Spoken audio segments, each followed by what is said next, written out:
That was a hit. Yep.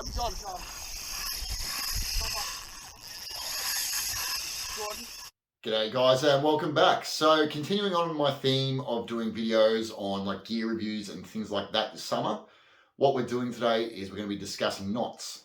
So I get a lot of questions from people who are new to fishing asking me, what's the best hook to use, what's the best lure to use, rod, reel, line, all those sorts of things. And there isn't actually a single correct answer to all those questions because quite often the answer I give is, well, it depends.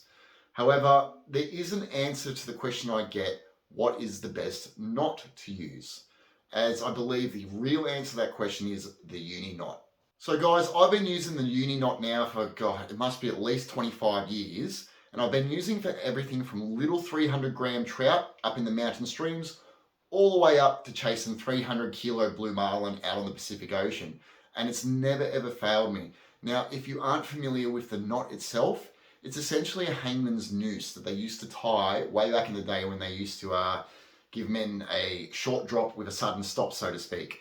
So if you look at the knot itself, it's essentially like a slip knot where once it's cinched down, it then tightens itself around whatever it's trying to basically be tied around, whether it be, say, a hook, a swivel, somebody's neck at the end of the day. So that knot has been used for many, many centuries and it's proven itself to actually be a very, very good knot because if you look at the way it's tied with the tag end wrapped around the main line inside the knot itself, if the knot itself starts to fail, that tag end starts to get longer and it starts to get harder and harder for that knot to fail, which is why I like to use it knowing that I have all those wraps of security there, and if one of them fails, then it's not a big deal because the rest of them are going to be there, still holding it, and the tag end is going to be a lot longer and not wanting to work its way back out the knot like it just did previously. Now I find there are quite a lot of applications that the uni knot is good for. So for example, if you're attaching your hook to your leader, if you're attaching your swivel to your main line or to your leader, things like that. So whenever you're attaching sort of like items to your fishing line, the uni knot is absolutely fantastic. Now, another place where the uni knot is good is if you had like a big bust off somewhere and you need to put more fishing line on your reel and you've got the exact same line you previously spooled up with, a double uni knot in that circumstance is absolutely perfect for doing the join. Now, when it comes to things like joining your leader to the braid, I wouldn't recommend using a double uni knot because it doesn't like having two different types of lines as well as different diameters. And what it ends up happening is one usually cuts through the other. Now, if you're just new to doing soft plastics, the double uni knot is okay. And then from there, what I'd recommend is learning to tie something like the FG or a Slim Beauty or even an Albright knot, which are more dedicated leader knots that help you retain a lot more strength. All right, guys, so what we're going to do now is I'm just going to turn the camera around and I've got a big hook and some heavy line here, so it's nice and easy for you to see. So what I'll do is I will show you how to tie the double uni knot to attach your terminal tackle. Let's go and have a look. All right, guys, so we have turned this camera around now and I'm going to quickly show you how we like to tie the uni knot just to attach things like your hooks, your swivels and all your other hardware. So for this demonstration, I've just got a pair of line cutters, an Eagle Claw 10-0 circle hook, and this is one that I actually use for live baiting for marlin. And then we've just got some 50-pound fluorocarbon leader as well. So what we do is we grab our hook. Let's get this stuff out of the way. There we go. Okay, so we just run the tag end through the hook first, like so. Then you do that, you sort of twist it over, and then you make a loop with your tag end. So you can see this loop here and the two bits of line that are there.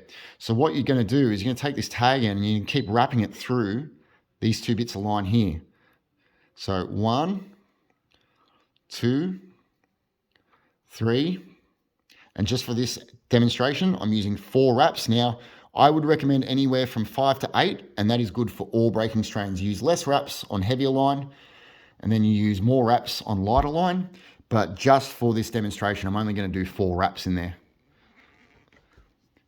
So as you can see, as we start to pull the tag end, this knot starts to tighten. Like so.